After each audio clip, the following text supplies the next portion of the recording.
Good morning বন্ধুরা, Shreyas daily ডোজে আরেক পর্বে আপনাদের অনেক অনেক স্বাগত। আশা করি সকলে ভালো আছেন ও সুস্থ আছেন। এখন সকাল 5টা বাজতে চললো। এখন থেকে ব্লগটা আমি শুরু করছি। রেডি হয়ে গেছি, এবার একটু পরেই বেরোবো।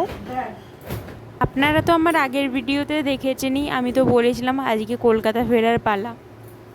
একদিন থেকে তারপরের দিনই যাওয়া। যারা যায় তারাই বোঝে কত কষ্ট, এত দূর জার্নি। মা আমাকে সকাল সকাল আলতা পরিয়ে দিচ্ছে। আমি যখনই এখানে আসি মা আমাকে আলতা পরিয়ে পাঠায়, কারণ মা নিজের কাজটা করছে, আলতা পরিয়ে দিচ্ছে আমাকে।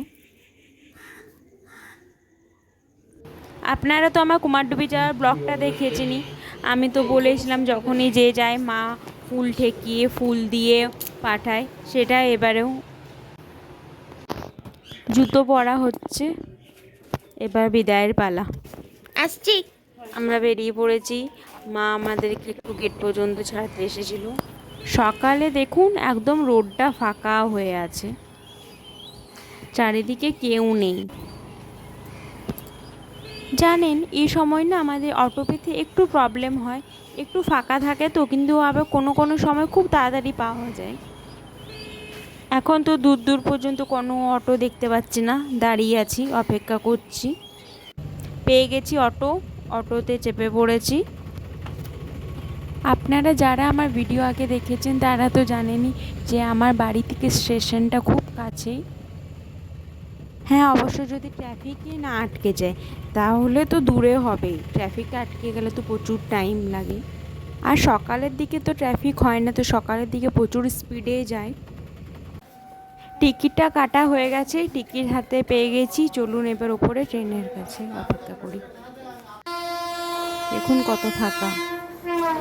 এ তো ট্রেন চলে না, না এটা তো আমাদের ট্রেন নয়। আমরা ভেবেছি এ সময় আমাদের ট্রেনটাই আসবে। আমাদের বাড়ি আসার যেমন সকালে ভালো ট্রেন, তেমনি আমাদের এখানের থেকে কলকাতা যাওয়ারও সকালেই ভালো ট্রেন। বিকেলে দুপুরের দিকে প্রচুর ট্রেন আছে, কিন্তু একটু অসুবিধা হয়, ভিড় থাকে। আর এই ট্রেনটা না একটু হালকা ফাঁকার মধ্যেই থাকে। এই তো আমার ট্রেন, এটা আমাদের ট্রেন, এটাতে চাপবো।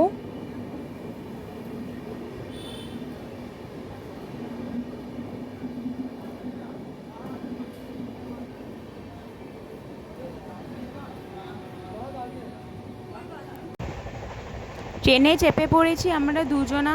বেশি ভিড় ছিল না, মোটামুটি ভিড়টা ছিল, তা বসার জায়গাটা পেয়ে গেছি, ওটাই ভালো। ট্রেনে সবুজ দেখতে দেখতে চলে যাচ্ছি।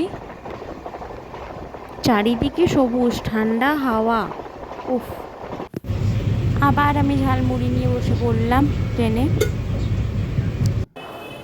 হাওড়া চলে এলাম।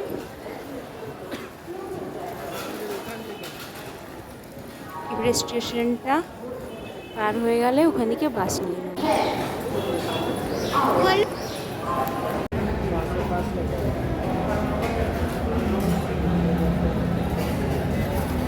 এ তো বাস দাঁড়িয়ে আছে, এবার উঠে পড়ি।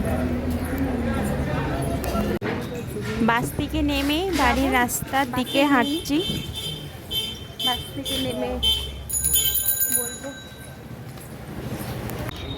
যে পরে ফ্রেশ হয়ে স্নান করে খেতে বসে গেছি। ভাত, চিকেন, আলু পোস্ত, আর কি একটা শাক হয়েছিল, আর ডাল।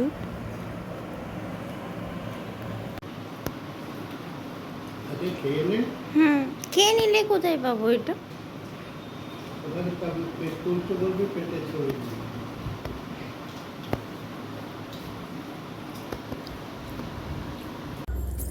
আমি ঘুম থেকে উঠলাম ভাত খেয়ে, সেই 2:30 ঘুমিয়েছি।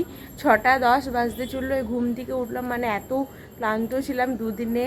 একদিন থেকে আসা আবার ঘোরা, সেটা প্রচুর ক্লান্ত হয়ে পড়েছিলাম। সকালে ওঠা, তো এখন তাই উঠলাম। এখন উঠে ফ্রেশ হয়ে গোপালের কাছে এলাম, গোপালকে খেতে দিচ্ছি।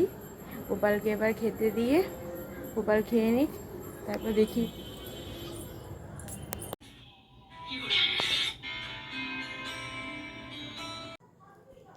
নিচে এসে আইসক্রিম খাচ্ছি, ফ্রিজে আইসক্রিম ছিল, সেটা আইসক্রিম খাওয়া হচ্ছে, এত গরম ছিল আজকে।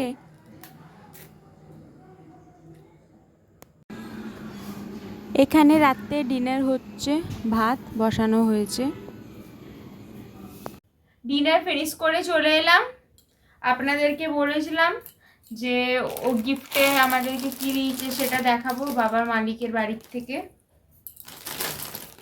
ওদের বাড়ি আমরা বিয়ের পর প্রথমবার গিয়েছিলাম, তো এ কারণে ওদের নিয়ম আছে, ওদের গিফট দিতে হয়, তো সে কারণে গিফট দিয়েছে। এটা অংশুমানকে দিয়েছে, দেখুন পাঞ্জাবি, এটা